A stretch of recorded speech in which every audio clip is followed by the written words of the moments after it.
أعوذ بالله من الشيطان الرجيم بسم الله الرحمن الرحيم السلام علیکم۔ سید عبد المجید ندیم چینل میں آپ سب دوستوں کو خوش آمدید۔ موضوع پر خطاب فرما رہے ہیں حضرت علامہ سید عبد المجید ندیم شاہ صاحب رحمۃ اللہ تعالی علیہ۔ تو آئیے ہم سب مل کر رضا شاہ صاحب کا یہ خوبصورت بیان سنتے ہیں۔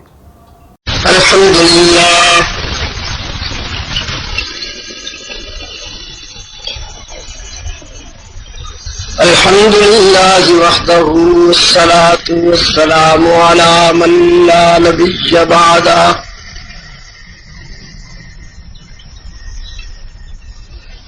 وعلى آله وأصحابه الذين أوفوا عهدا الذين هم مفاتيح الرحمة ومصابيح الغرر۔ أعوذ بالله من الشيطان الرجيم، بسم الله الرحمن الرحيم، وننزل من القرآن ما هو شفاء ورحمة للمؤمنين ولا يزيد الظالمين إلا خسارا۔ صدق الله مولانا العظيم وصدق رسوله النبي الأمي الكريم، ونحن على ذلك لمن الشاهدين والشاكرين، والحمد للہ رب العالمین۔ محترم بزرگوں اور عزیز دوستوں،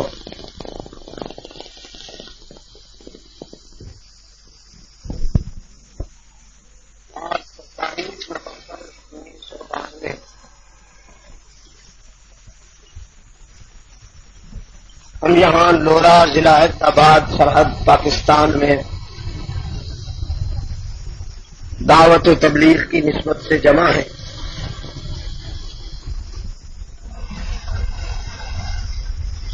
اس پروگرام کی ترتیب میں کچھ غلط فہمی کی بنا پر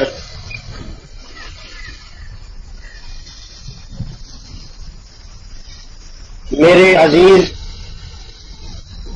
جن کے حکم پر میں یہاں حاضر ہوا ہوں کچھ دل گرفتہ ہیں کہ ان کے خیال میں یہ نشست جمعہ کی نماز کے بعد ہونی چاہیے، جبکہ میرے ذہن میں جمعہ سے پہلے بیان طے تھا اور یہی میں نے ان حضرات سے گزارش کی تھی۔ مقصود تو اصل میں حاضری ہے، اور جن دوستوں کے نصیب میں ہے اس نشست میں پہنچنا اور ان باتوں کو سننا، وہ تشریف بھی لا چکے، تاہم اس سلسلے میں جو کبیدگی ہوئی اس کے لیے میں معذرت خواہ ہوں۔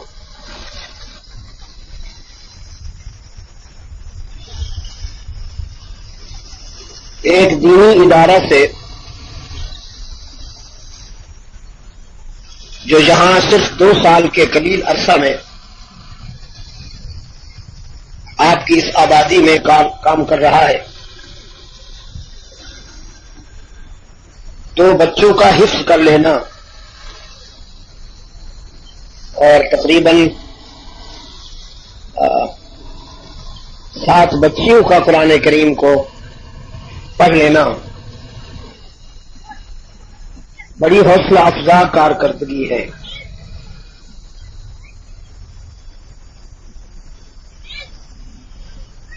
میں سمجھتا ہوں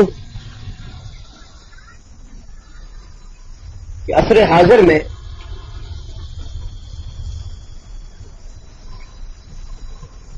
قرآن کریم کے علوم کی اشاعت میں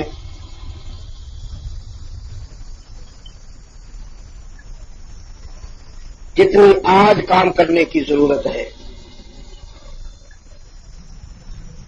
ماضی کے کسی دور میں اتنی ضرورت نہیں تھی.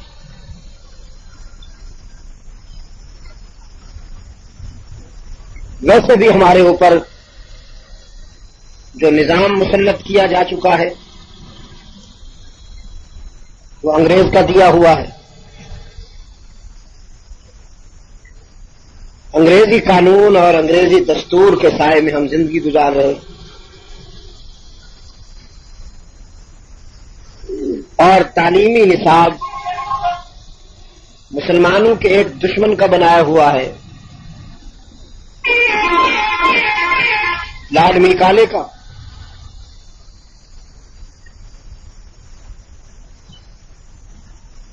جس کو پڑھ کر ہماری نئی نسل جوان ہوتی ہے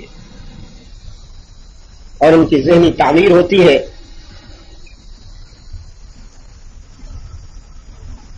مسلمانوں کے ایک دشمن کا بنایا ہوا جو تعلیمی نظام ہے، اس سے یہ امید رکھنا کہ ایک اچھے مسلمان تیار ہوں گے یا ہمارے معاشرہ پر دینی ذوق کی حکمرانی ہوگی، محض خوش فہمی. لارڈ میکالے کے نظام تعلیم کی روح یہ ہے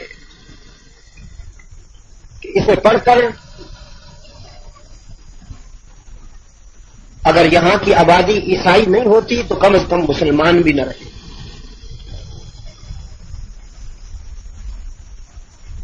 اور وہ اثرات آج ہمارے سامنے ہیں. کالجز اور یونیورسٹیاں جس قسم کی فضا میں چل رہی ہیں، جو ماحول وہاں پر ہم دیکھتے ہیں، ایسے ماحول میں بچوں کو بھیجنا ایسے معلوم ہوتا ہے کہ جیسے ہم انہیں کنویں میں دھکیل رہے ہیں. ان کے ایمان کا بچنا تو بہت دور کی بات ہے، اخلاق کا بچنا بھی مشکل ہے.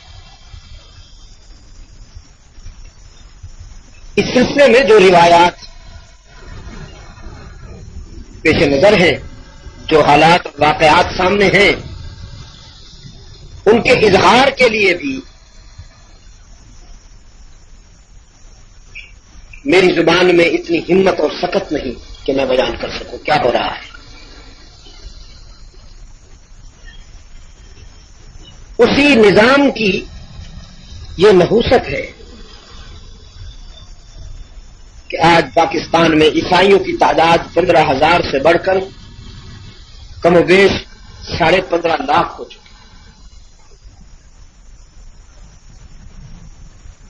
اور یہ جو ہزاروں کی تعداد لاکھوں میں بدل گئی ہے تو باہر سے نہیں آ گئے،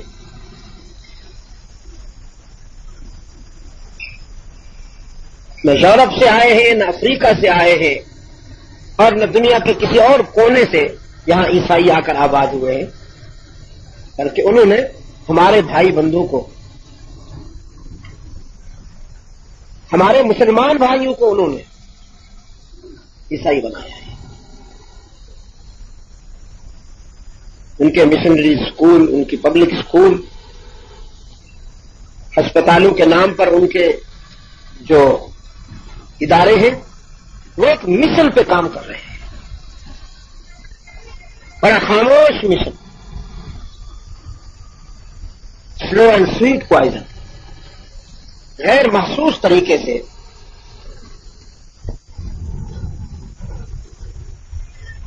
وہ یہاں کے مجبور، پریشان حال اور مسائل میں گھرے ہوئے انسان پر عیسائیت کو مسلط کر رہے ہیں. مڈغاسکر ایک ملک ہے، وہاں پر جانے کا مجھے اتفاق ہوا.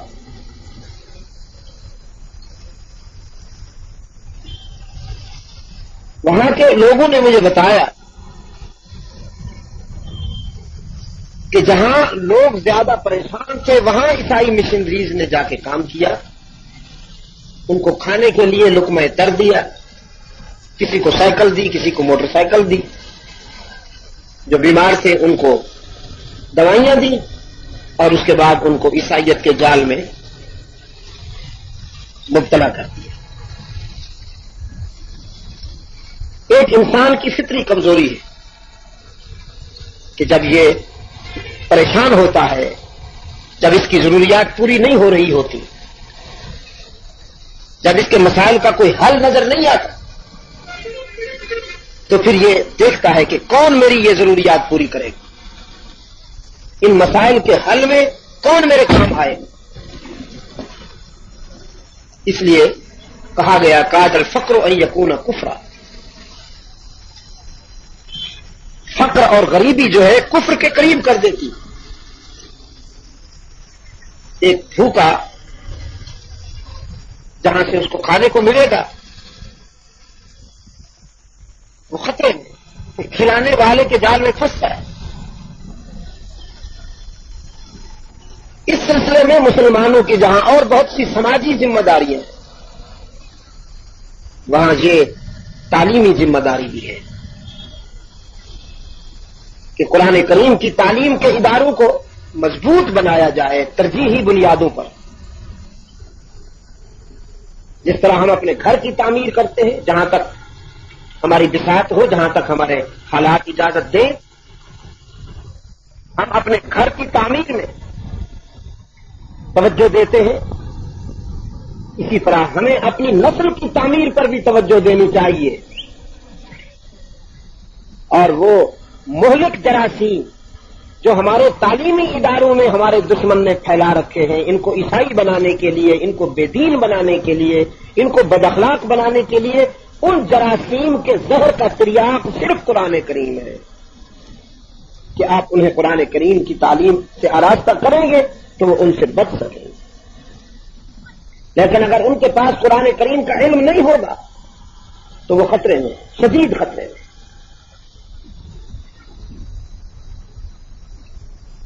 مجھے خوشی ہوئی کہ یہاں پر بچوں کے ساتھ بچیوں کو بھی قرآن کریم کا علم پڑھایا جا رہا ہے۔ پہلے جب میں حاضر ہوا تھا تو اس پہلو پر میں نے آپ کو متوجہ کیا تھا کہ بچیوں کی تعلیم پر توجہ دینے کی بہت زیادہ ضرورت ہے۔ ایک بچی کا پڑھ جانا ایک خاندان کا پڑھ جانا، وہ جب تک اپنے گھر میں ہوتی ہے والدین کو، بھائیوں کو متاثر کرتی ہے، جب وہ اگلی زندگی کی طرف جاتی ہے تو پھر شوہر کو، بچوں کو، سسرال والوں کو متاثر کرتی ہے۔ تو ایک بچی کا پڑھ جانا دراصل ایک خاندان کا تعلیم حاصل کر لینا ہے۔ یہ بہت بڑا صدقہ جاریہ ہے کہ آپ اپنی بچیوں کو یقین فرمائیے، کسی بچی کے لیے زندگی کے سفر میں قرآن سے زیادہ کوئی زیور نہیں، قرآن سے بہتر، قرآن سے خوبصورت کوئی زیور نہیں۔ آپ کتنے زیورات سے اپنی بچی کو لاج دیں، وہ سب کے سب اس کے لیے خطرناک بھی ہو سکتے ہیں، اس کے لیے مشکلات بھی پیدا کر سکتے ہیں، لیکن قرآن کریم ایسا زیور ہے کہ وہ اس کی مشکلات کو کم کرتا ہے، اس کے خطرات کا ازالہ کرتا ہے، اس کی مادی اور جسمانی زندگی میں بھی معاون بنتا ہے، اور اس کی روحانی زندگی میں اور آخرت کے سفر کے لیے بھی سعادت کا ذخیرہ بنتا ہے۔ حضرت امام شافعی رحمۃ اللہ تعالی علیہ،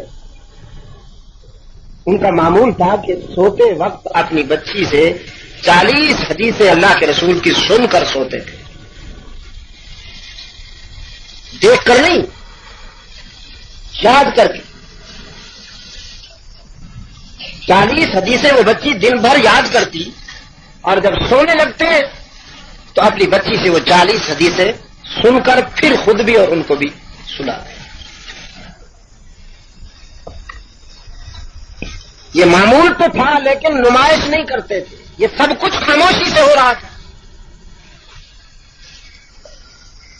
نیکی کی یہ روح بھی ہے کہ اس میں ریاکاری نہ آئے، اس میں نمائش نہ آئے۔ ریاکاری اور نمائش اعمال حسنہ کو اور نیکیوں کو اس طرح چاٹ لیتی ہے جس طرح سوکھی لکڑیوں کو آگ کھا جاتی ہے۔ آج ہماری بہت سی نیکیاں، بہت سی خوبیاں اس وجہ سے ضائع ہو رہی ہیں کہ ان میں ریاکاری کا زہر شامل ہو جاتا ہے۔ یہ سب ہو رہا تھا لیکن انتہائی خاموشی کے ساتھ۔ یہ راز اس وقت کھلا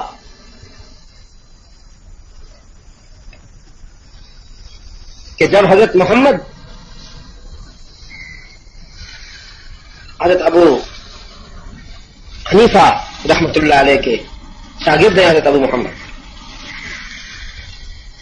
امام محمد رحمۃ اللہ تعالی علیہ، وہ مہمان ہوئے امام شافعی رحمۃ اللہ علیہ کے،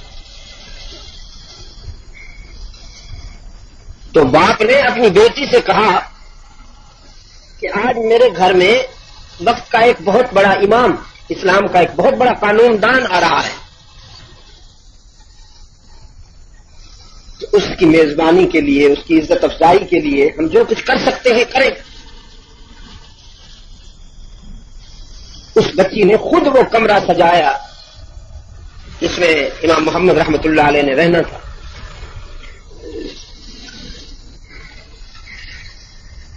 مصلی بچھایا، وضو کے لیے پانی کا اہتمام کیا۔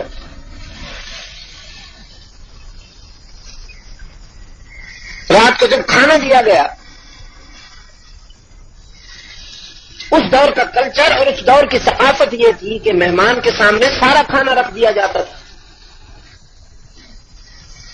وہ اس کھانے میں سے جو بچاتا تھا وہ گھر والے کھاتے تھے، اس کو باعث برکت سمجھا جاتا تھا۔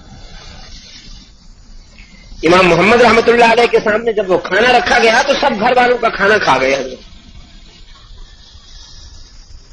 بہرحال یہ بات بھی خاموشی سے گھر والوں نے دیکھ تو لی لیکن چپ رہے۔ رات گزر گئی، صبح کی نماز کے وقت وہ بچی وضو کا تازہ پانی لے کے آئی کہ وہ لوٹا تو رات کو استعمال ہو گیا ہوگا پانی، میں تازہ پانی رکھوں تو دیکھا کہ وہ پانی تو جوں کا تو رکھا ہے۔ اب ذرا ناراض ہو گئی، محسوس کیا اور اپنے ابا کے پاس جا کے، حضرت امام شافعی رحمۃ اللہ علیہ کے پاس جا کے کہنے لگی، آپ نے تو فرمایا تھا کہ دین کا بہت بڑا امام ہے، قانون دان آ رہا ہے، استاد العلماء ہے، حالت یہ ہے رات سارا کھانا کھا گئے اور نماز تک نہیں پڑھی، پانی ویسا ہی پڑا ہوا ہے، وضو تک نہیں کیا حضرت نے۔ تو امام شافعی رحمۃ اللہ علیہ سن کر چپ ہو گئے۔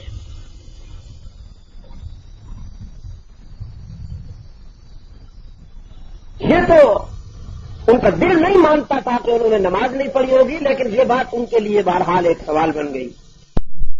انہوں نے وضو نہیں کیا یا ساری رات ان کو نیند نہیں آئی، بات کیا ہے؟ صبح باتوں باتوں میں امام شافعی رحمۃ اللہ علیہ نے کہا، حضرت کہیں رات کو بے آرامی تو نہیں رہی؟ وضو کے لیے جو پانی رکھا گیا تھا وہ صبح جوں کا توں پایا گیا ہے، کہیں ایسا تو نہیں کہ آپ کو بے چینی ہوئی ہو اور نیند نہ آئی ہو؟ کیا بات ہوئی؟ امام محمد رحمۃ اللہ علیہ نے فرمایا، حضرت اصل بات یہ ہے، میں نے زندگی میں جو رات آج گزاری ہے ایسی رات میری زندگی میں کبھی نہیں۔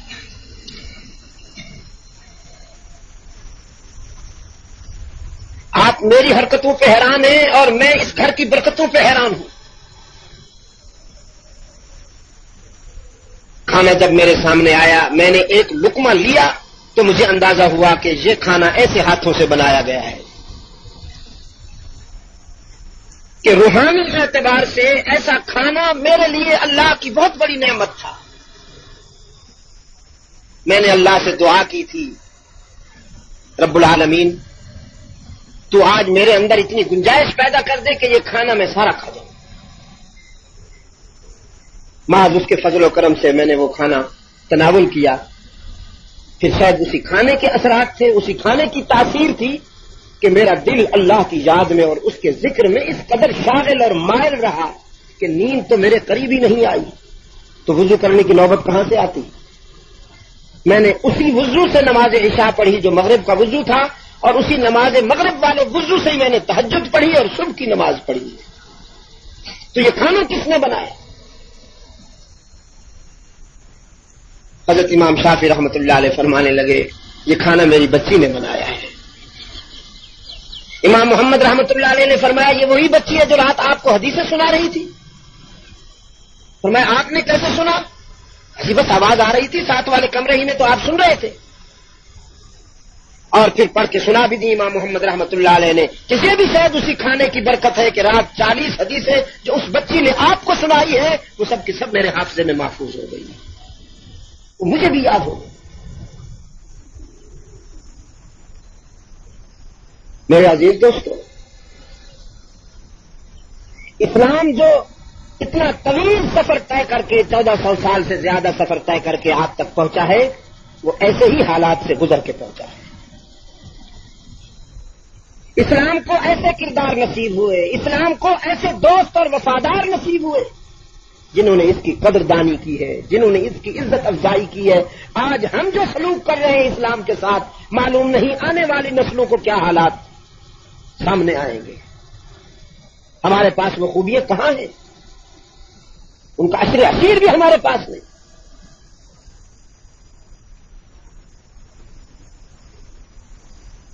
لد گئی ہیں وہ راتیں اور لد گئے ہیں وہ دن، چلی گئی ہے وہ صبح کہ جب مسلمانوں کے گھروں سے قرآن کریم کی تلاوت سنائی دیتی تھی. اب تو گندے مردوں اور گندی عورتوں کے غلیظ گانے سنائی دیتے ہیں. ہر گھر غلاظت کا مرکز بن چکا ہے. وہ لوگ جو پہلے گالی ہوا کرتے تھے، جب کوئی شخص کسی پر سخت ناراض ہوتا تھا تو اس کو اس نسبت سے گالی دیتا تھا کہ تو وہ ہے، آج ان کرداروں کو لوگ آئیڈیل سمجھنے لگے ہیں، ان کے گانے اپنے گھروں میں سننے لگے ہیں، اور ایسی فضا پیدا کر دی ہے کہ مسلمانوں کی بیٹیاں تمنا کرتی ہیں کہ اے کاش میں بھی ایسی بن جاؤں جس کا فوٹو اخبار میں آیا ہوا ہے یا جس کے گانے سنے جا رہے ہیں. میرا بھائی، میرا باپ لٹو ہوا بیٹھا ہے ان گانوں پر. بیٹا بھی تمنا کر رہا ہے کاش میں ایسا بن جاؤں، اور بیٹی بھی تمنا کر رہی ہے کاش میں ایسی بن جاؤں. قومی سطح پر خودکشی کا ایک ایسا فیصلہ کر لیا ہے اس معاشرے میں، ایسا فیصلہ کر لیا گیا ہے کہ بڑے آرام سے بغیر کسی تکلف کے خودکشی کی جا رہی ہے، اور یہ نہیں سوچا جا رہا کہ ہماری نسلوں کا انجام کیا ہوگا. اس لیے یہ بہت ضروری ہے کہ آج اگر یہ مدرسہ چھوٹا سا پودا ہے تو اسے تناور درخت بنائیے. کیا نام ہے مدرسے کا؟ مولانا دارالعلوم تعلیم القرآن. اگر یہ پودا ہے تو اسے تناور درخت بنائیے. میں آپ کو ایک بات بتا دوں اپنے مشاہدے کی بنیاد پر. اس وقت پوری دنیا میں اسلام کی نشاط ثانیہ کا منظر سامنے آ رہا ہے. میں جب باہر جاتا ہوں سوائے اس بد نصیب ملک کے، یعنی ایک ملک کی آپ کو میں مثال دیتا ہوں، انگلینڈ میں،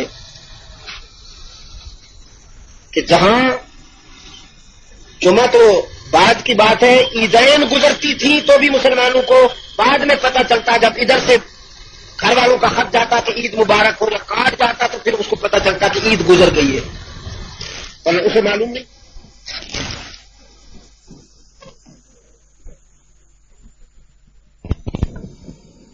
حلال گوشت کا میسر آنا، جوئے شیر کا میسر آنا.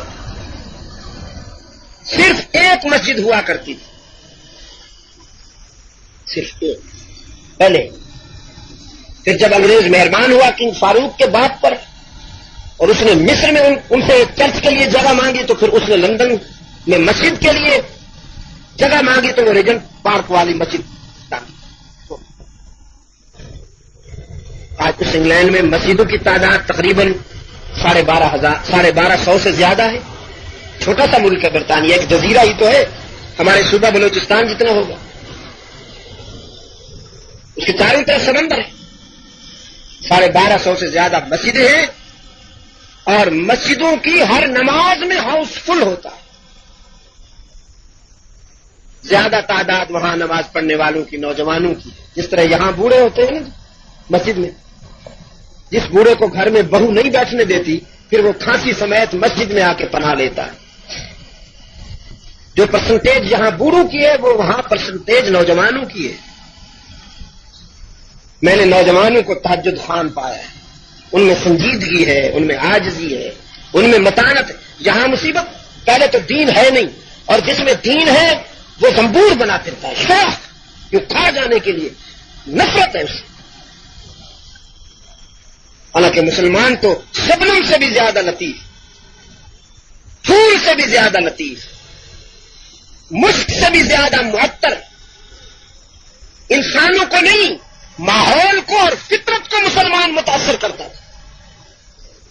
لیکن آج بعض دیندار حضرات اتنے تلخ اور کڑوے بنے ہوئے ہیں کہ لوگ ان کے قریب آنے کے بجائے دور بھاگتے۔ عاجزی نہیں، وہ علم اور وہ دین کس کام کا جو علم انسان میں حلم نہ پیدا کر سکے۔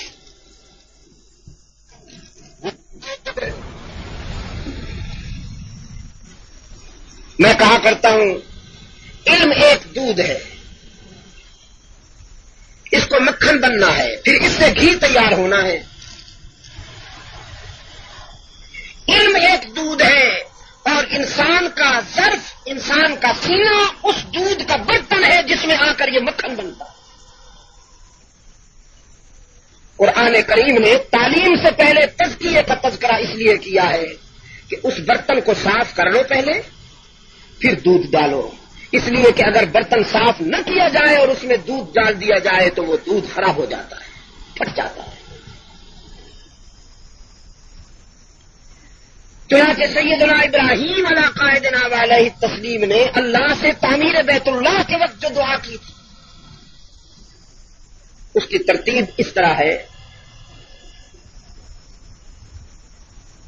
فرمایا ربنا وبعث فیہم رسولا منہم یتلو علیہم آیاتک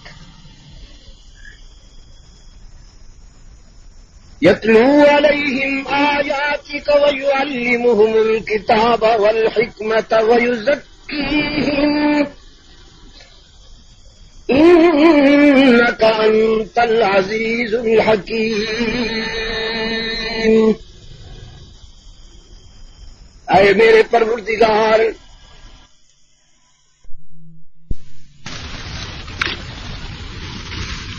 رشد و ہدایت کا یہ عالم مرکز تو میں نے بنا دیا،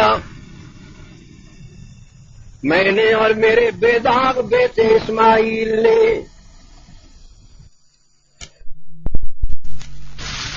تیرے عشق کا ذبیح، تیرے پیار کا ذبیح اسماعیل، اس نے اور میں نے رشد و ہدایت کا یہ عالمی مرکز جو بنا دیا، دارالعلوم تو بنا دیا، اب اس میں جو معلم بن کے آنے والا ہے، اے رب ہماری التجا ہے کہ وہ معلم بھی ہماری اولاد میں سے بھیج۔ ہم نے یہ تیرا گھر تعمیر کیا، اس محنت اور مزدوری کی تیری آیات کے دیپ روشن کرے گا، تیری آیات کے چراغ جلائے گا۔ وَيُعَلِّمُهُمُ الْكِتَابَ وَالْحِكْمَةَ، کتاب اور حکمت کی تعلیم دے گا۔ وَيُزَكِّيهِمْ، اور تیرے بندوں کو پاک بنائے گا، ان کا تزکیہ کرے گا۔ إِنَّكَ أَنْتَ الْعَزِيزُ الْحَكِيمُ۔ تو منا لیکن عزت اور حکمت والا تو ہے۔ انسانی نقطہ نظر سے میری تمنا اور میری آرزو میں اگر کوئی پہلو قابل ترمیم ہو تو اپنی حکمت سے وہ ترمیم بھی تو کر۔ رب العالمین نے فرمایا هو الذی بعث فی الامیین رسولا منہم یتلو علیہم آیاتہ. اللہ نے اپنے خلیل کی دعا کو قبول کیا، پھر اسی رشد و ہدایت کے عالمی مرکز میں معلم بھیجا جس نے ان پڑھوں کو پڑھا لکھا بنایا، جس نے کچھ نہ جاننے والوں کو بہت کچھ بتا دیا، جس نے بکریوں کے چرواہوں کو انسانی قافلے کا سالار بنا دیا، جس نے پتھروں کو ہیرا بنا دیا، جس نے قطروں کو موتی بنا دیا، جس نے ذروں کو آفتاب بنا دیا. لیکن اس کا فارمولہ کیا ہے؟ فرمایا یتلو علیہم آیاتی، وہ اس کی آیات پڑھتا ہے ان پر، وَيُزَكِّيهِمْ، اور ان کا ظرف پاک کرتا ہے، ان کے ظرف کو دھو لیتا ہے. وَيُعَلِّمُهُمُ الْكِتَابَ وَالْحِكْمَةَ، پھر اس صاف ظرف میں کتاب اور حکمت کا دودھ ڈالتا ہے. خلیل کی دعا میں تعلیم پہلے تھی، تزکیہ بعد میں، اور اللہ کی عطا میں تزکیہ پہلے ہے، تعلیم بعد میں. خلیل نے عرض کیا یعلمہم الکتاب والحکمت ویزکیہم، اور اللہ نے فرمایا ویزکیہم ویعلمہم الکتاب والحکمہ. فطرت بھی یہی ہے کہ پہلے برتن کو دھویا جاتا ہے، پھر اس میں دودھ ڈالا جاتا ہے. اگر برتن کو دھوئے بغیر دودھ ڈال دیا جائے تو وہ خراب ہو جاتا ہے. ابراہیم علیہ السلام نے عرض حال کے جوش میں اللہ کے سامنے جو مقصود تھا وہ تو رکھ دیا، لیکن ترتیب میں جو پہلو قابل اصلاح تھا وہ اصلاح حق تعالی نے فرما دی ہے کہ میرے خلیل جو آپ چاہتے ہیں وہی دے رہا ہوں، بس اس میں تھوڑی سی ترمیم کر رہا ہوں. آپ نے تعلیم پہلے کہی، تزکیہ بعد میں، میں تزکیہ پہلے رکھتا ہوں، تعلیم بعد میں. میرا محبوب پہلے اپنے طالب علموں کا سینہ دھوئے گا، پہلے ان کا ظرف صاف کرے گا، تزکیے کے بعد جب ان کے ظرف میں دودھ ڈالے گا تو پھر صدیق اکبر جیسا مکھن تیار ہو جائے گا، پھر فاروق اعظم جیسا مکھن تیار ہو جائے گا، پھر عثمان ابن عفان جیسا مکھن تیار ہو جائے گا، پھر علی المرتضیٰ جیسا مکھن تیار ہو جائے گا. تو میرے عزیز دوستوں، میں عرض کر رہا تھا آپ کی خدمت میں، آج علماء تو بہت ہیں، علم کی کمی ہے. پہلے علماء کم تھے، علم کی فراوانی تھی.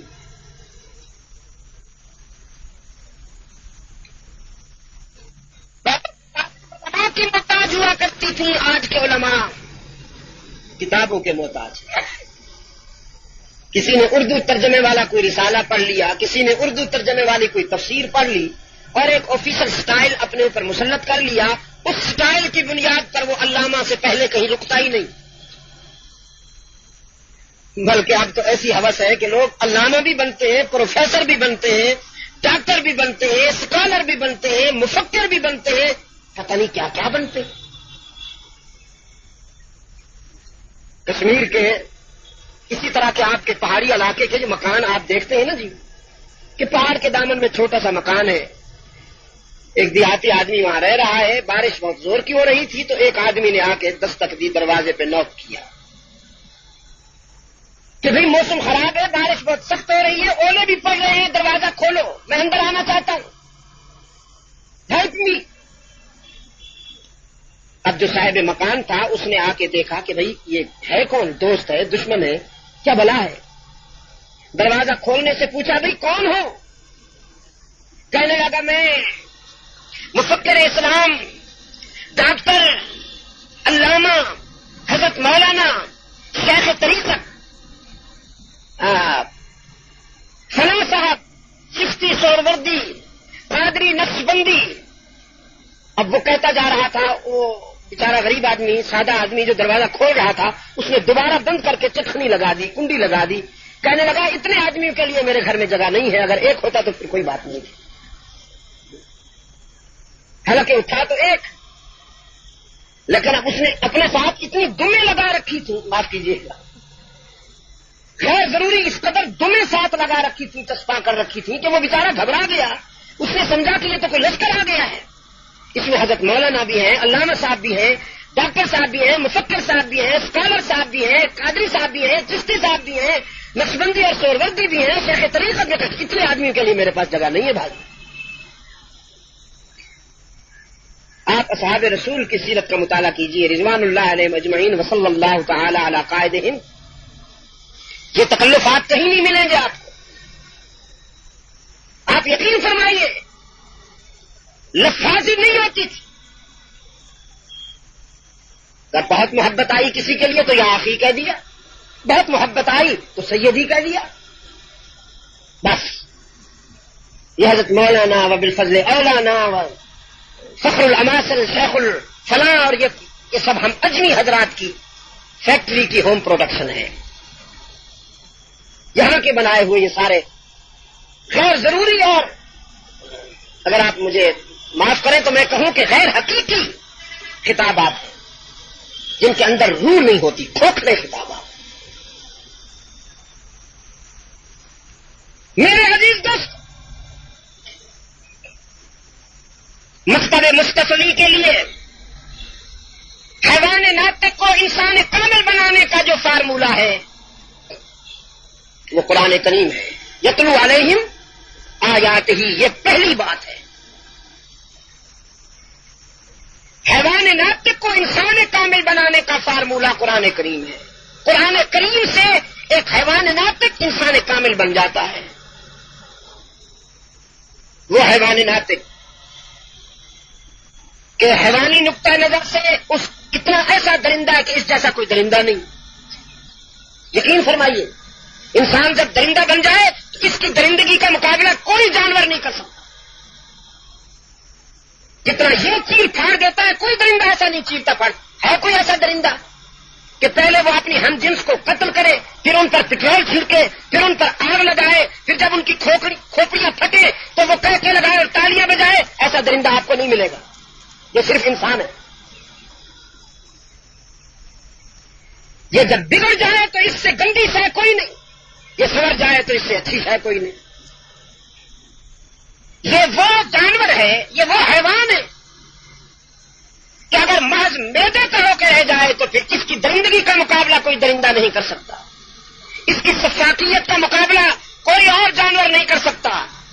اس کی حرام خوری اور بدکاری کا مقابلہ کوئی اور جانور نہیں کر سکتا. لیکن قرآن کریم نے اس حیوان ناطق کو اتنا کامل بنا دیا کہ روح الامین نے بھی اس کی بلندیوں کو رشک سے دیکھا. فرشتے بھی اس کے در کے غلام بن گئے. قرآن کریم انسانیت کی تعمیر کے لیے بنیاد ہے میرے دوستوں، اور یہ تمام بیماریوں کا علاج بھی. اتنی بڑی قوت ہے قرآن کریم. فرمایا انا عرضنا الامانۃ علی السماوات والارض والجبال انا عرضنا الامانۃ علی السماوات والارض والجبال فابین ان يحملنها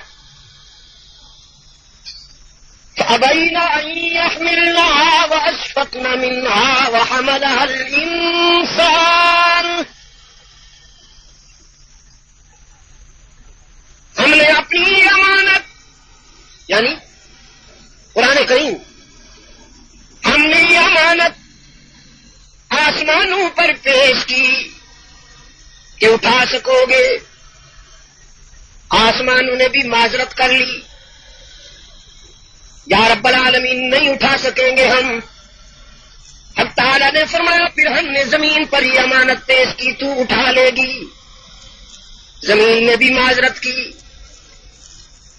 یا رب العالمین نہیں اٹھایا جائے گا.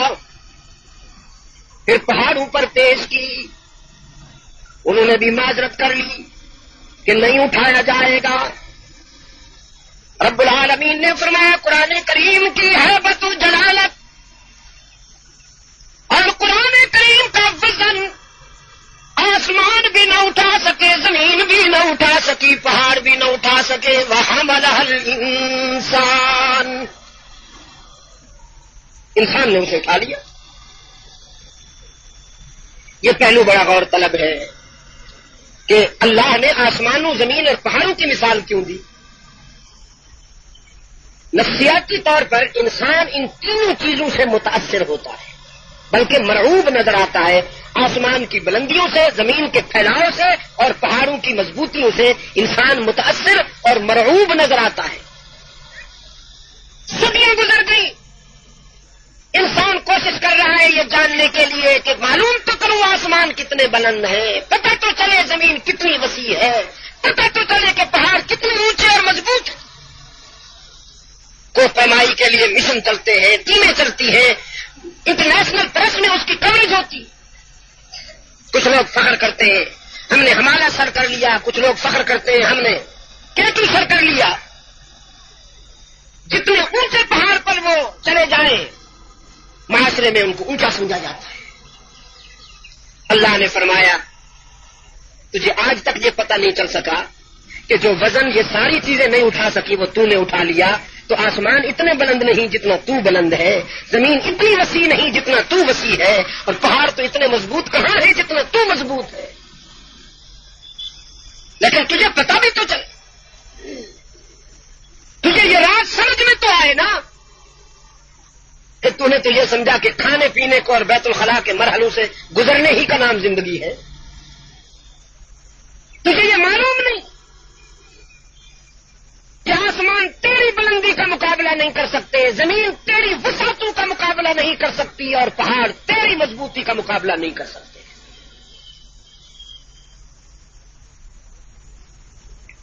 انسان نے وہ امانت اور وہ وزن اٹھا لیا جو یہ سب چیزیں نہ اٹھا سکی. انہ کان ظلوما جہولا. یورپ میں ایک کانفرنس کے دوران میں نے یہ بات کہی تو چرچ کا ایک نمائندہ کھڑے ہو کر کہنے لگا, ایک پریسٹ, عیسائیوں کا پریسٹ, کیا عجیب بات ہے, آسمان قرآن کو نہ اٹھا سکے, زمین نہ اٹھا سکی, پہاڑ نہ اٹھا سکے, انسان نے اٹھا لیا تو یہ ظالم اور جاہل ہو گیا. ہمارے لارڈ میکالے کے نظام تعلیم سے جو ڈسے ہوئے حضرات ہیں ان کو بھی یہ کنفیوژن رہتی ہے. انہ کان ظلوما جہولا پر کبھی کبھی ان کی طرف سے بھی اس قسم کے سوالات ہو جاتے ہیں کہ زمین و آسمان اور پہاڑ تو آپ قرآن کو نہ اٹھا سکے, انسان نے اٹھایا تو ظالم اور جاہل ہو گیا. حالانکہ یہ کانسیپٹ ہے ہی نہیں. انہ کان ظلوما جہولا, ہی واز ظالما جاہل. یہ تھا ظالم اور جاہل. ظلم اور جہل کے جراثیم اس کے اندر تھے. آسمان اور زمین اور پہاڑوں میں ظلم اور جہل کے جراثیم ہیں ہی نہیں. وہ تو گنگے بہرے ساکت و سامت بنائے گئے ہیں, فطرت پر بنائے گئے ہیں, جس مقصد کے لیے بنائے گئے ہیں وہ اسی طرح کھڑے ہوئے ہیں. نہ آسمان ظلم کر سکتا ہے, نہ زمین ظلم کر سکتی ہے, نہ پہاڑ ظلم کر سکتے ہیں. وہ فطرت پہ بنائے گئے ہیں, چپ کھڑے ہوئے ہیں. ظلم اور ظلوما جہولا پر کبھی کبھی ان کی طرف سے بھی اس قسم کے سوالات ہو جاتے ہیں کہ زمین و آسمان اور پہاڑ تو قرآن کو نہ اٹھا سکے, انسان نے اٹھایا تو ظالم اور جاہل ہو گیا. حالانکہ یہ کانسیپٹ ہے ہی نہیں. انہ کان ظلوما جہولا, ہی واز ظالما جاہل. یہ تھا ظالم اور جاہل. ظلم اور جہل کے جراثیم اس کے اندر تھے. آسمان اور زمین اور پہاڑوں میں ظلم اور جہل کے جراثیم ہیں ہی نہیں. وہ تو گنگے بہرے ساکت و سامت بنائے گئے ہیں, فطرت پر بنائے گئے ہیں, جس مقصد کے لیے بنائے گئے ہیں وہ اسی طرح کھڑے ہوئے. نہ آسمان ظلم کر سکتا ہے, نہ زمین ظلم کر سکتی ہے, نہ پہاڑ ظلم کر سکتے ہیں. وہ فطرت پہ بنائے گئے ہیں, چپ کھڑے ہوئے. ظلم اور جہل کے جراثیم انسان کی تخلیق میں اللہ نے رکھے, اس لیے کہ اگر ظلم کے جراثیم نہ ہوتے تو عدل کا پتہ نہ چلتا.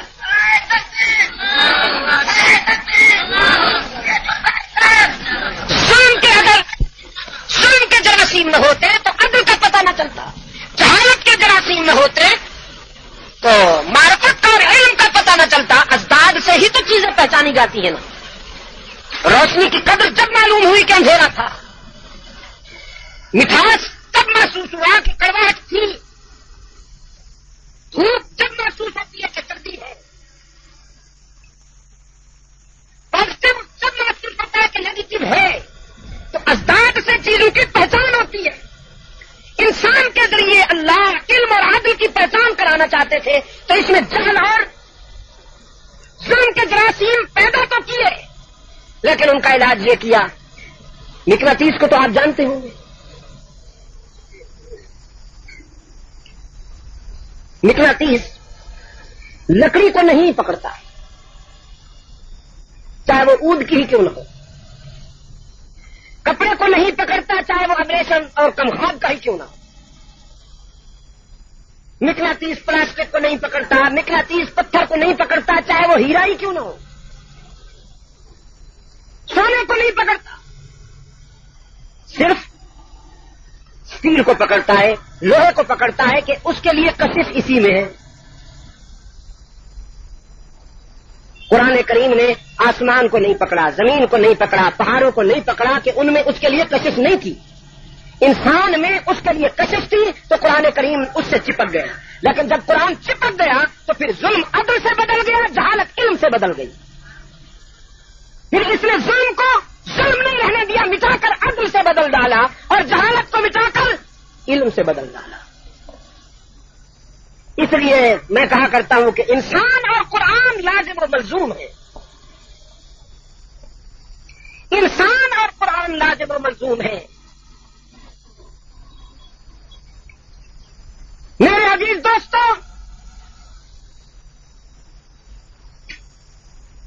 قرآن کریم نے جہالت کو کیسے علم سے بدلا،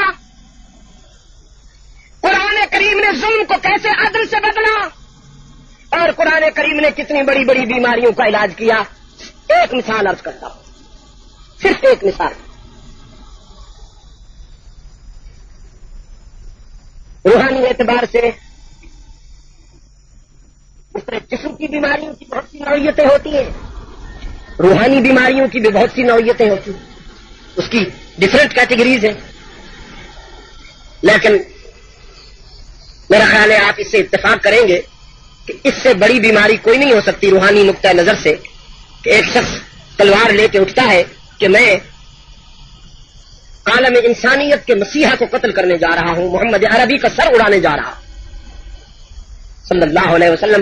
اس سے بڑا کوئی بیمار ہو سکتا؟ ابھی موسم تو اتنا ٹھنڈا نہیں آیا جتنا آپ مجھے ٹھنڈے محسوس ہو رہے ہیں. اگرچہ یہاں کی ہواؤں میں اب وہ بات نہیں جو پہلے میں آیا کرتا ہوں، ہے تھوڑی سی رطوبت بھی ہے، کچھ برودت بھی ہے، مگر ایسی تو نہیں کہ وہ آپ کو بالکل ہی بے جان کر دے. اس سے بڑا کوئی بیمار ہو سکتا ہے دوستو؟ جو رحمت عالم صلی اللہ علیہ وسلم کا سر قلم کرنے جا رہا ہے، آپ اندازہ کر لیجئے اس کی بیماری کی متانت اور سنجیدگی کا کہ وہ کتنا بڑا بیمار ہے. دار الندوہ میں مشورہ ہوا، مشرکین کے لیڈروں نے کہا اب محمد ناقابل برداشت ہے، اس کا قرآن ہمیں فنا کر رہا ہے. ہے کوئی جو اس آواز کو چپ کر دے؟ ہے کوئی جو سر اڑا دے؟ منہ مانگا انعام ملے گا. کسی نے کھڑے ہو کے کہا میں سینکڑوں سرخ اونٹ دوں گا. اس دور کے جو سرخ اونٹ ہوتے تھے وہ آج کی امپالا کار سے بھی زیادہ قیمتی ہوتے تھے. کسی نے کھڑے ہو کے کہا میں اپنی بیٹی دے دوں گا اس کے نکاح میں. کسی لیڈر نے کھڑے ہو کے کہا ان گنت جائیدادیں اور جاگیر دے دی جائے. وہ یہ کام کرے تو صحیح. ابن خطاب اٹھے، غیظ و غضب سے دیکھا ان سب کو جو انعامات کا اعلان کر رہے تھے نا، غیظ و غضب سے انہیں دیکھا جیسے شہباز کبوں کو دیکھتا ہے. فرمایا یہ انعامات اپنے گھر میں رکھو، یہ کام میں کر دیتا ہوں. محمد کا سر چاہیے نا تمہیں، you wait here, I will come just, ابھی آتا ہوں، تم انتظار کرو. تلوار ہاتھ میں لی، رات کے سناٹے میں باہر آئے. ایک آدمی سے ملاقات ہوئی، اس نے تیور بدلے دیکھ کر پوچھا ابن خطاب کہاں؟ فرمانے لگے محمد کا سر اڑانے جا رہا ہوں. ہائے عزیز دوستو، اس دور کے لوگ مشرک تو ہوتے تھے لیکن جھوٹے نہیں ہوتے تھے، اتنی آسانی سے جھوٹ نہیں بولتے تھے جتنی بے تکلفی سے آج مسلمان جھوٹ بولتا ہے، خصوصاً لیڈر۔ توبہ میری توبہ، سب سے کامیاب لیڈر وہ ہے جو جھوٹ کو سب سے بھی زیادہ یقینی لہجے میں بولنے کا فن۔ انتخابات کا زمانہ آتا ہے، اللہ اکبر، وعدوں کی کہکشاں سج جاتی ہے، بس یہ کر دیں گے، وہ کر دیں گے، دودھ کی نہریں بہا دیں گے، شہد کی جھیلیں سجا دیں گے، اور عدل انصاف تمہارے گھر پہ آئے گا۔ یہ ظلم ہے کہ تمہارے حقوق تمہیں میسر نہیں، تقریر ہو رہی ہے نا جی، انتخابی تقریر ہو رہی، حقوق تمہارے چھین لیے گئے ہیں، فلاں نے کھا لیا، فلاں نے لوٹ لیا، اب ہماری باری آئی ہے، ہم تمہارے حقوق واپس کریں گے، عدل انصاف تمہارے گھر کا نوکر بن کے رہے گا، تمہیں عدل کی تلاش میں نہیں، عدل کو تمہاری تلاش میں آنا پڑے گا، ظالموں کا جنازہ اٹھا دیا جائے۔ تقریر ہو گئی، آپ نے ووٹ دے دیا، اس نے کرسی حاصل کر لی، پھر بائے بائے ٹاٹا، پھر اگلے الیکشن میں ملاقات ہوگی، آئی ول میٹ یو انشاءاللہ۔ کتنے جھوٹے، اور وہی لیڈر کامیاب ہے جو نفاست کے ساتھ جھوٹ بولنے کا فن جانتا ہو۔ آپ یقین فرمائیے، لوگ کہتے ہیں اس ملک کی معیشت تباہ ہو گئی ہے، لوگ کہتے ہیں اس ملک کا روپیہ بے جان ہو گیا ہے، 1000 روپیہ 100 سے بھی گزرا ہو گیا ہے، ٹھیک ہے، مجھے بھی پتا ہے، لیکن اس ملک کا سب سے بڑا جو مسئلہ ہے میں آپ کو بتاؤں وہ جھوٹ ہے، منافقت ہے۔ اس کام کو کسی شے سے اتنا خطرہ نہیں، نہ روس سے خطرہ ہے، نہ امریکہ سے خطرہ ہے، نہ کسی اور مصیبت سے خطرہ ہے، نہ اسرائیل سے اور نہ ہندوستان سے خطرہ ہے۔ اس کام کے لیے سب سے بڑا خطرہ جھوٹ اور منافقت۔ جب تک جھوٹ اور منافقت کا خاتمہ نہیں ہوتا، صورتحال نہیں تبدیل ہوگی۔ کوئی نئے سے نیا کھلاڑی آئے گا اور وہ ڈرامہ کر کے آپ کو پھر ایک نئی پٹلی پہ ڈال جائے گا، 2-4 سال تو گزر ہی جائیں گے نا، پھر 2-4 سال کے بعد نیا کھیل ہوگا۔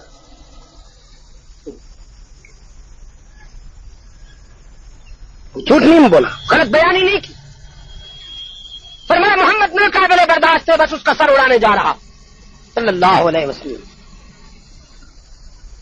اس نے کہا اچھے لوگ پہلے اپنے گھر کی اصلاح کرتے ہیں، شاید آپ کو معلوم نہیں، محمد کا قرآن تو تیرے بہن کے گھر میں بھی گونج رہا ہے، میں خود ابھی سن کے آ رہا ہوں۔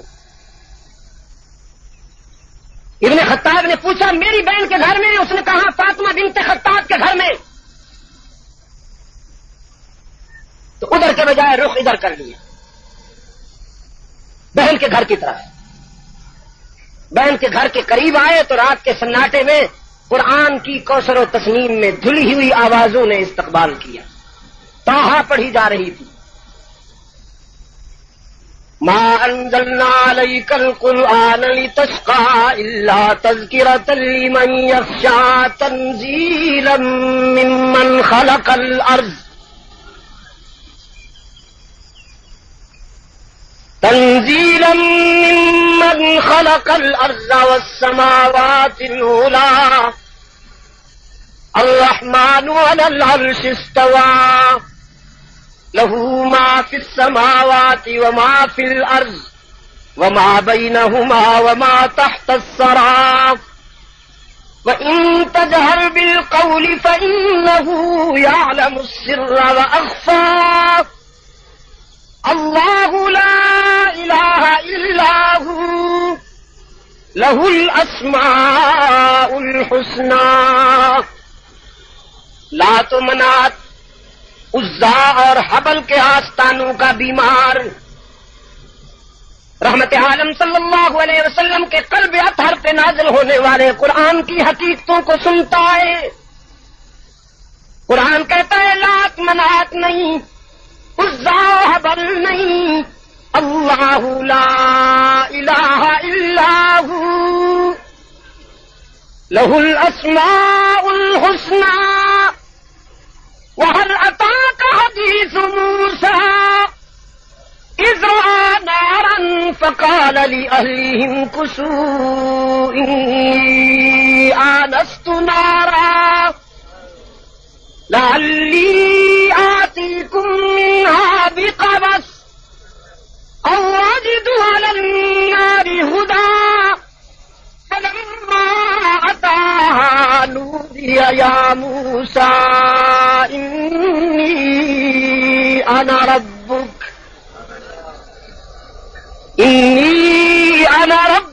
فاخلع علیک انک بالوادی المقدس طویٰ وَأَنَا اخْتَرْتُكَ فَاسْتَمِعْ لِمَا يُوحَىٰ إِنَّنِي أَنَا اللَّهُ۔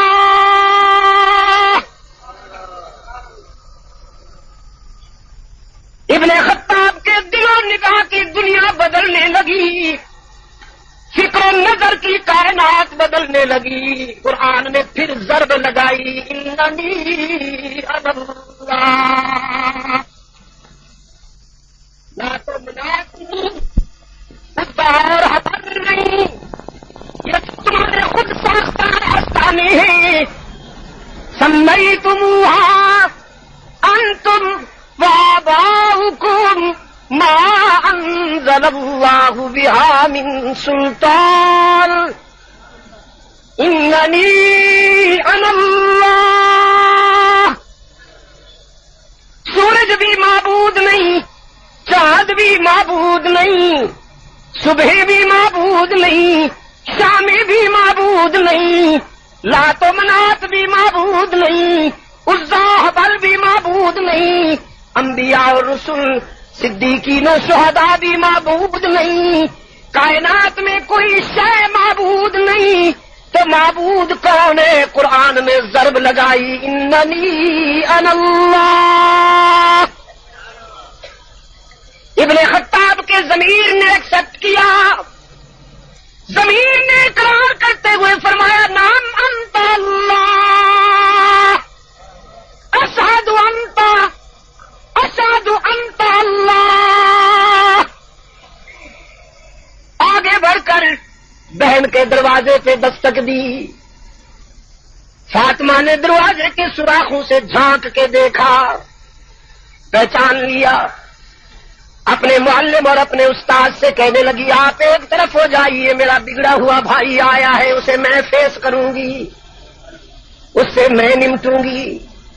پھر دروازہ کھولا، ابن خطاب نے پوچھا کیا پڑھ رہے تھے؟ فاطمہ نے کہا ہم خود جو چاہیں پڑھ رہے تھے، یہ ذاتی معاملات ہیں، آپ کو کیا حق ہے پوچھنے کا؟ ابن خطاب نے فرمایا، بہن ہے آپ میری، میں بھائی ہوں تیرا، اتنا بڑا فیصلہ کرنے سے پہلے آپ کو مشورہ تو کرنا چاہیے تھا۔ فاطمہ نے فرمایا یہ آگے بڑھ کر بہن کے دروازے پہ دستک دی۔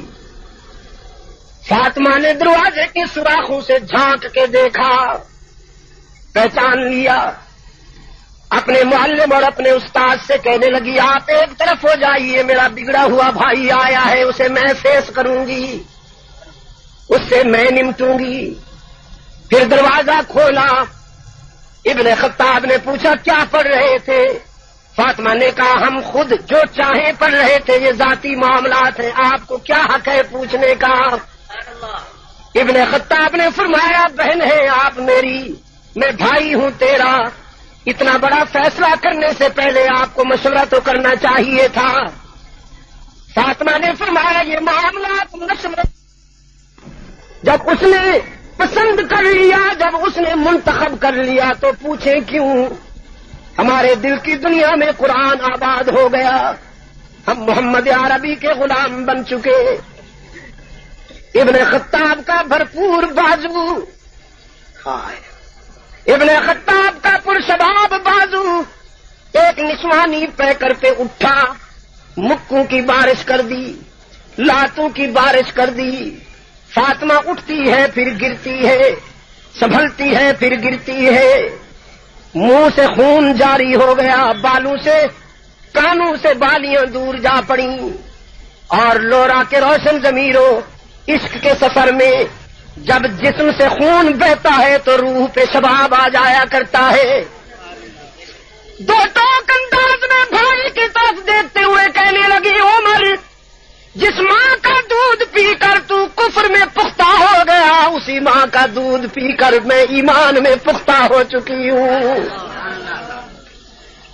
یہ رسمی کاروائی تھی سو ہو گئی، رسمی کہہ رہا ہوں، یہ رسمی کارروائی تھی سو ہو گئی، مسیحت کا بھی تقاضا تھا کہ یہ منظر دنیا کے سامنے آئے۔ رحمت عالم سے تعلق کچے دھاگے کا نہیں ہوا کرتا، یہ تو ضمیر اور ایمان کا ہوا کرتا ہے۔ اب ابن خطاب کے تیور بدلے، پہلے غضبناک ہوئے کھڑے تھے، اب درخواستی بن گئے، اب آرزو مند ہوئے، درخواست کرنے لگے بہن ذرا مجھے بھی دکھا دو نا، وہ جو تو پڑھ رہی تھی مجھے بھی دکھا دو۔ فاطمہ نے کہا اگرچہ جوش میں ہوں مگر ہوش میں ہوں، اگرچہ جوش میں ہوں مگر ہوش میں ہوں، تو بھائی تو میرا ہے لیکن شرک کی نجاست کی وجہ سے تو ناپاک ہے، اور قرآن کریم کے پروٹوکول، قرآن کریم کے آداب یہ ہے کہ لا یمسہ الا المطہرون،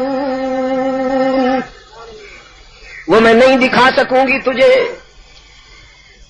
اب عمر بولتا تو کچھ نہیں لیکن آنکھوں سے بہت کچھ کہہ رہا ہے، خاموش نگاہوں سے تمنا جھلک رہی ہے۔ بہن نے فوراً علاج ڈھونڈ لیا، اپنی چادر لے آئی، اپنا دوپٹہ بھائی کی گود میں رکھ کر قرآن کریم کا ورق یا لکڑی یا پتا جس پر بھی وہ آیتیں لکھی تھیں بھائی کی گود میں ڈال دی، اور حسن اتفاق دیکھیے ہزارہ والوں کہ پھر وہی آیت سامنے آ گئی، اننی انا اللہ۔ ابن خطاب نے اب اونچی آواز سے کہا نام انت اللہ، اشہد اللہ الہ الا اللہ و اشہد۔ بہن نے منہ پہ ہاتھ رکھ دیا، کہنے لگی بس یہاں تک، پہلی شہادت تو ہو گئی، اب اگلی شہادت یہاں نہیں ان کے قدموں میں جا کے دونا، اس لیے کہ وہاں بھی ہاتھ اٹھے ہوئے تھے، وہاں بھی التجا میں اور دعا میں ہاتھ اٹھے ہوئے تھے۔ ابن خطاب نے بہن سے کہا تم بھی ساتھ چلو گے میرے؟ بہن نے فرمایا منزل عشق پہ اکیلے جایا کرتے ہیں، ادھر ادھر نہیں دیکھا کرتے، تم اکیلے جاؤ گے۔ تلوار ہاتھ میں لیے روانہ ہوئے، ادھر حضرت حمزہ پہرے پہ ہے، سید الشہداء حضرت حمزہ رحمت عالم صلی اللہ علیہ وسلم کے مسکن کے باہر کھڑے، دور سے ابن خطاب کو آتا دیکھا تو للکارا ذرا ہوش کے ساتھ سنبھل کے آئیے گا، یہاں تو اونچی آواز سے بولنا بھی گوارا نہیں۔ ادھر سے روح الامین نے قلب رسول پہ پیغام پہنچایا، اللہ کی طرف سے پیغام آیا میرے محبوب شکار زخمی آیا ہے، جلدی سے سینے سے لگا لیجئے بس۔ رحمت عالم صلی اللہ علیہ وسلم نے فرمایا حمزہ ام محترم دروازہ کھولیے، عمر کو آنے دیجئے، دشمن بن کر نہیں دوست بن کے آ رہا ہے۔ فاروق اعظم اندر داخل ہوئے، رحمت عالم صلی اللہ علیہ وسلم نے سینے سے لگا لیا، پوچھا کیسے آئے؟ عرض کیا سر لینے آیا تھا اب سر دینے آیا ہوں، باغی بن کے آیا تھا اب اطاعت کے لیے حاضر ہوا ہوں، دشمن بن کے چلا تھا اب دوست بن کر حاضر ہو گیا ہوں، روانہ ہوا تھا تو کھوٹا تھا، قرآن نے کھلا بنا کے پہنچا دیا، بیمار بن کے آیا تھا صحت مند ہو کے آ گیا ہوں، کلمہ شہادت پڑھا تو گونج ہوئی، یہ پہلا نعرہ تکبیر تھا جو حلقہ رسالت میں بلند ہوا، یہ پہلا نعرہ تھا جو حلقہ رسالت میں بلند ہوا، نارمل حالات میں میدان جنگ سے ہٹ کر۔ اللہ کے رسول صلی اللہ علیہ وسلم نے فرمایا ابن خطاب وضو بناؤ نماز کی تیاری کرو۔ فطرت نے کہا ابن خطاب من مثلوں کا تیری تقدیر پہ قربان جائیے، تیرے نصیبے پہ قربان جائیے کہ زندگی کی پہلی نماز، ایمان اور اسلام کی پہلی نماز محمد عربی کی اقتداء میں، رسول کی اقتداء میں نماز ادا کرو۔ وضو بنا چکے تو عرض کیا اللہ کے رسول نماز کہاں ہوگی؟ رحمت عالم صلی اللہ علیہ وسلم نے فرمایا یہیں۔ عرض کیا بیت اللہ میں کیوں نہیں؟ اللہ کے رسول صلی اللہ علیہ وسلم نے فرمایا عمر تیری قوم برداشت نہیں کرتی نا، حالانکہ یہی برداشت نہیں کرتے تھے، شمشیر بکف پھرتے تھے، کسی مسلمان کو بیت اللہ میں آنے نہیں دیتے تھے، لیکن اللہ کے رسول نے آج تانا نہیں دیا کہ تو ہی تو ہمیں آنے نہیں دیتا تھا، کہ شریف لوگ جب کوئی شرمندہ ہو کے آ جائے تو اسے تانا نہیں دیا کرتے، اب اپنا ہو کے آ گیا تو اسے ماضی پہ مطعون کیوں کرے اللہ کا محبوب؟ فرمایا تیری قوم جو برداشت نہیں کرتی۔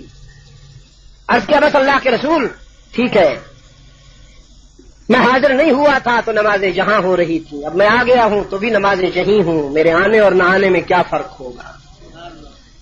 وضو بنا چکے تو عرض کیا اللہ کے رسول میں جا رہا ہوں بیت اللہ کا دروازہ کھولنے کے لیے، آپ تشریف لائیے۔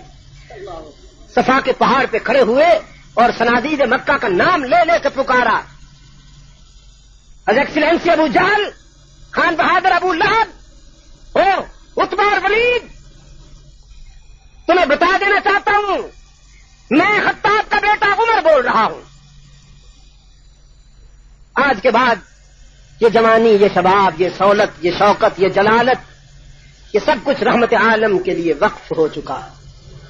تم نے میرا انکار دیکھا تھا، اب اقرار دیکھنا، تم نے میرا کفر دیکھا تھا، اب ایمان کی لذتوں کا نظارہ کرنا۔ میرے آقا نماز کے لیے بیت اللہ میں آ رہے ہیں اور میں دیکھنا چاہتا ہوں کہ کوئی روک سکتا ہے تو سامنے آئے۔ سکوت مرگ طاری تھا، ہزارہ کے روشن ضمیروں، لورا کے دوستوں، سکوت مرگ طاری تھا مکہ کے در و دیواروں پر۔ اللہ کا رسول آیا، بیت اللہ کا دروازہ کھلا، اس امت نے پہلی نماز فجر ادا کی، بیت اللہ کے سائے میں، رحمت للعالمین کی ابتدا میں، حضور کی امامت میں امت مسلمہ نے پہلی نماز فجر جو بیت اللہ کے سائے میں ادا کی، وہ وہی فجر تھی جو عمر کے ایمان کی فجر تھی، جو عمر کے ایمان کی فجر تھی، وہ اسی فجر کی نماز تھی جو اس امت نے ادا کی ہے۔ کتنا بیمار تھا، قرآن نے کتنا صحت مند بنا دیا اسے، بیمار اتنا تھا کہ مسیحا کا سر قلم کرنے چلا تھا، اور صحت مند اتنا ہوا کہ پھر وہی عمر فرش پہ بولتا ہے تو اسی عمر کی سوچ عرش سے قرآن بن کر نازل ہوتی۔ تو قرآن کریم میں وہی قوت موجود ہے میرے دوستو، قرآن کریم میں وہی تاثیر موجود ہے، وہی قوت موجود ہے۔ یہ بوڑھا نہیں ہوا، قرآن کریم بوڑھا نہیں ہوا، ہماری زمین ٹھیک نہیں ہے۔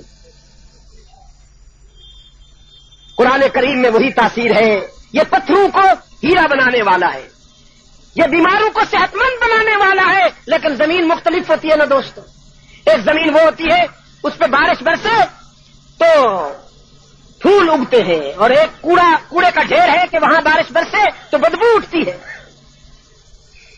بارش کا قطرہ منہ کھلے سیپ میں جائے تو موتی بنتا ہے، سانپ کے منہ میں جائے تو شہر بنتا ہے۔ قرآن کریم کو بھی اگر ابو جہل سنے تو زندیق بنتا ہے، ابو بکر سنے تو صدیق بنتا ہے۔ اب معلوم نہیں کہ ہم کون بنے گے۔ اللہ ہمیں توفیق عطا فرمائے کہ ہم اس کتاب زندہ سے وابستہ ہو کر دنیا اور آخرت میں بلند ہو جائیں۔ بہت لوگوں کو آپ نے آزما لیا دوستوں، جماعتوں کو بھی آزما لیا، پارٹیوں کو بھی آزما لیا، لیڈروں کو بھی آزما لیا، مونچھوں والوں کو بھی آزما لیا، چوڑیوں والیوں کو بھی آزما لیا، گنجوں کو بھی آزما لیا،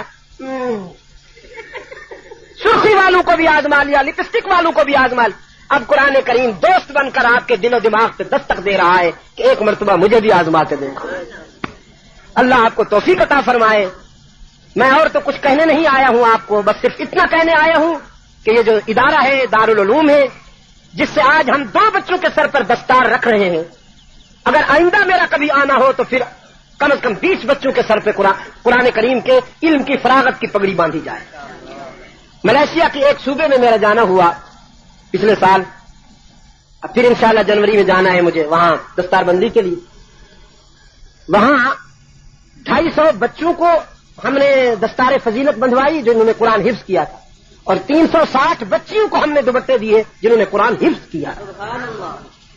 اور آپ کو شاید یہ معلوم ہوگا اس وقت عالمی سطح پر جو پہلے نمبر کی قاریہ ہے پوری دنیا اسلام میں، وہ ملیشیا کی ایک بچی ہے جو پہلے نمبر کی قاریہ ہے۔ ایک چھوٹی سی بچی نے وہ اس کا ساتھ بھی اس تقسیم اسناد کی تقریب میں قرآن کریم تلاوت کیا۔ میرا خیال ہے بمشکل 6 یا 7 سال کی بچی ہوگی۔ اللہ اکبر اللہ اکبر، اس کے گلے سے فطرت بول رہی تھی۔ آپ یقین فرمائیں میں نے تو آنکھیں بند کر کے وہ تلاوت سنی. مجھے ایسے محسوس ہو رہا تھا کہ یہ تو ناقص ہے, کل پیدا ہوئی پرسوں مر جائے گی, یہ تو ڈھانچہ کب تک رہے گا. لیکن اس کے گلے سے جو قرآن کریم کی آیات نکل رہی تھی تو ایسے محسوس ہوتا تھا کہ فطرت خود روح کائنات محو تلاوت ہے. کوئی آنکھ ایسی نہیں تھی جو اشک بار نہ ہو, کوئی دل ایسا نہیں تھا جو پارے کی طرح بےتاب نہ ہو. تو اللہ آپ کو توفیق دے کہ آپ کی بیٹیاں بھی حافظہ بن جائیں. بیٹیوں کو ضرور حافظہ بنائیے, سمجھے نا. جب آپ قبر میں پہنچ جائیں گے نا تو بیٹے صاحب تو کسی روڈ پر خیر سے آوارہ گردی کر رہے ہوں گے, یہ بیٹی ہی قرآن کریم کھول کے سورہ یاسین پڑھے گی اور آپ کی روح کو ایصال ثواب کرے گی اور بخشے گی, خوب خوب آپ کو یاد کرے گی. بیٹیوں کو قرآن کریم کا حافظ ضرور بنائیے. اللہ آپ کو توفیق عطا فرمائے. بلائیے بچوں کو. اب ہم ان بچوں کے سر پہ یہ رکھ دیں, ذرا دستار رکھ دیں, آرام سے بیٹھے رہیں, انشاءاللہ ہم دعا کریں گے. قاری مجیب الرحمان صاحب جو عالمی مجلس تحفظ حقوق اہل سنت لورا کے ہمارے ذمہ دار عزیز ہیں, کارکن ہیں, ان کی سرپرستی میں یہ تعلیم القرآن کا جو دارالعلوم ہے وہ چل رہا ہے. ہم ان کے لیے بھی دعا کرتے ہیں, اللہ تعالیٰ مزید ان سے کام لے اپنے دین کا. اور آپ حضرات سے بھی میں درخواست کرتا ہوں کہ اس مقدس مشن میں آپ ہمارے عزیز قاری مجیب الرحمان صاحب کو تنہا نہ چھوڑیں, بلکہ ثابت کریں کہ انشاءاللہ ہم مل کے اس فرض کو ادا کریں گے. یہ تنہا ان کا فرض نہیں. یہ نام لیتے جائیں اور بلاتے جائیں. جو پگڑیاں بانٹنا آپ دیکھیے نا جی, 500 بچوں کو پگڑیاں دینے تھی تو صبح کی اذان ہو گئی اسی کام میں.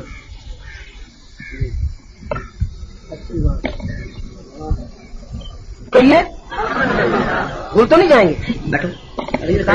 تالی بجانا انگریز کی یادگار ہے اور الحمدللہ کہنا ہمارے آقا کی تعلیم. حسین ولد حاجی گل محمد. اونچی آواز سے نہیں کہہ رہے آپ. اچھا, یہ دو ہمارے عزیز تھے. بچیوں کے وہ ہیں, یہ چادریں ہیں یا دوپٹے ہیں, یہ ان کو گھر میں پہنچا دیے جائیں گے. انہیں بچوں کو ان کے والدین کے لیے ہم سب کی طرف سے مبارکباد ہے. ہم دعا کرتے ہیں اللہ تعالیٰ قرآن کے انوار و تجلیات سے ان کی زندگیوں کو روشن کر دے.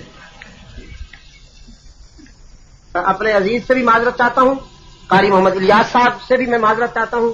ان کے خیال میں یہ تھا کہ ہم جمعہ کے بعد بیان کریں گے, لیکن میرے خیال میں یہ تھا کہ ہم جمعہ سے پہلے بیان کریں گے. میری حاضری تو ہو گئی, آپ دوست بھی تشریف لے آئے. اللہ تعالیٰ اس کو قبول فرما لے, اور اگر اس میں کوئی کمی رہ گئی ہے تو پھر اللہ ہمیں توفیق دے کہ ہم اس کو پورا کر سکیں, یہ قضا پھر ادا کر سکیں. ہے ہوشیار اصل میں, یہ قضا کی ادائیگی کے لیے سارا انہوں نے سلسلہ بنایا. یہ ہمارا ماہانہ میگزین ہے الواد الحق. اس کے مضامین کچھ میں لکھتا ہوں, ایڈیٹوریل خاص طور پر اس کا میں لکھتا ہوں. اس میں آپ کو انشاءاللہ بہت قیمتی مواد ملے گا. یہ جو رسالہ ہے اس میں حضرت مفتی محمود رحمۃ اللہ علیہ کی زندگی پر میرا ایک مضمون ہے, طاغوت کا دشمن ملت کا محبوب مفتی محمود.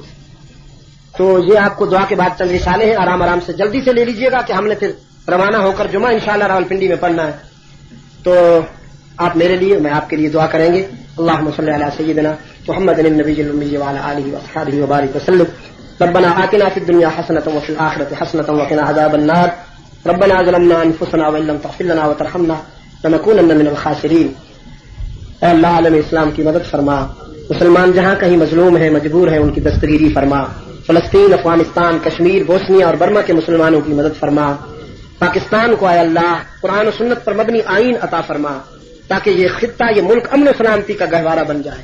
ہمارا یہ ایمان ہے, کوئی فرد, کوئی پارٹی, کوئی لیڈر اس ملک کو نہیں بچا سکتا. اس ملک کی بقا اور سلامتی کا راز صرف اللہ سے وفا کرنے میں ہے. اگر ہم نے اللہ سے کیا ہوا وعدہ پورا کیا اور اس سرزمین پر اقامت دین کا فرض ادا کرتے ہوئے قرآن و سنت کو ہم نے سپریم لا کے طور پر نافذ کر دیا, تو یقین فرمائیے کہ یہ مٹی سونا بن سکتی ہے, یہ سنگریزے موتی بن سکتے ہیں اور ہماری بگڑی بن سکتی ہے. اور اگر ہم نے یہ کام نہ کیا, اس سرزمین پر قرآن و سنت کا نظام نہ لائے, تو کوئی لیڈر ہمیں نہیں بچا سکے گا, کوئی جماعت. یہ سب اپنی تجوریاں بھر رہے ہیں, اپنی تجوریاں بھریں گے اور اس ملک کا سرمایہ بیرون ملک کے بینکوں میں جمع کریں گے اپنے اللہ تللو اور عیاشیوں کے لیے. اس ملک کے عام آدمی کی خیر اس میں ہے کہ یہاں قرآن و سنت کا نظام آ جائے. اللہ ہمیں توفیق عطا فرما کہ ہم اس فرض کی ادائیگی میں کامیابیوں سے ہمکنار ہو سکیں. دارالعلوم تعلیم القرآن کی ترقی اور فروغ کے لیے بھی میں دعا کرتا ہوں. اللہ اسے مزید ترقیوں سے ہمکنار فرمائے نظر بد سے محفوظ فرمائے. آپ سب دوستوں میں اللہ رب تعلق اور قلب میں قرب پیدا فرمائے. تمام روحانی جسمانی بیماروں کے لیے ہم دعا کرتے ہیں اللہ انہیں شفاء عاجلہ عطا فرمائے. اے اللہ ہمیں اور ہماری نسلوں کو ہر فتنے سے محفوظ و معمون فرما. ہمارے سری جاری جلی خفی گناہوں اور خطاؤں کو معاف فرما. ہماری دنیا اور آخرت کو اے اللہ اپنے فضل و کرم سے کامیاب بنا. وصلی اللہ تعالی علی خیر خلقہ محمد وعلی آلہ واصحابہ وبارک وسلم علیہ. ابھی آپ حضرت علامہ سید عبد المجید ندیم شاہ صاحب رحمۃ اللہ علیہ کو سماعت فرما رہے تھے. آپ سب دوستوں سے گزارش ہے کہ ہمارے اس چینل کے ساتھ بنے رہیں اور اس چینل کے لنک کو آگے اپنے دوستوں میں بھی شیئر کرتے رہیں. آپ سب دوستوں کا بہت شکریہ. ملتے ہیں ایک نئی ویڈیو کے ساتھ. تب تک کے لیے اللہ حافظ. پاکستان پائندہ باد.